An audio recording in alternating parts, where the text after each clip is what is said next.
Hello, and welcome to this tutorial series on 3D printing at the nanoscale using f3ast. In this video, I will go through how to install f3ast. We'll first head to the GitHub page. We have open sourced the code on GitHub on this link. All of the links relevant to this video will also be included in the video description. So the files for the project are here, and here is the README file that contains the link to the original paper, some installation instructions, and links to the further documentation. f3ast can be installed with pip, the usual Python package manager, but the recommended way to installing it is directly through GitHub, because that gives you the most up-to-date version. You can download GitHub code from the interface here by downloading the zip file, but the easiest way to do it is using the git command. So here I'm going to copy this and I'm going to open my terminal. Pasting the command in, and in a few moments we'll download all of the files. So now we should be able to enter the f3ast directory, and we can list all of the files that have now been downloaded. Whenever starting a new Python project, it's recommended to create a virtual environment so that we don't have any clashes and dependencies from the other projects already existing on the system. So here I will quickly create a virtual environment, and I'm going to activate it.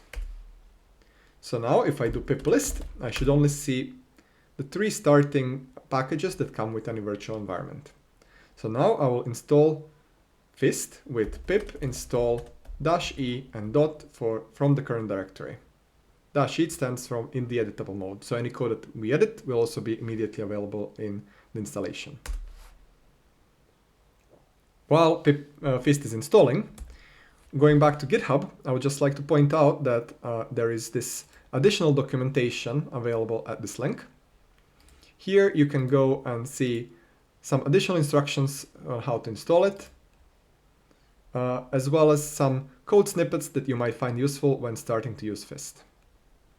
It also contains some examples, as well as the full API reference containing all of the functions that are available.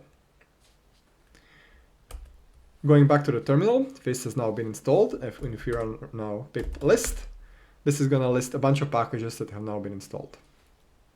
I'm going to open directory with VS Code. So here we can see that we're in f3ast directory. All the files are available. The important file here is settings.json that contains all of the settings required to build structures.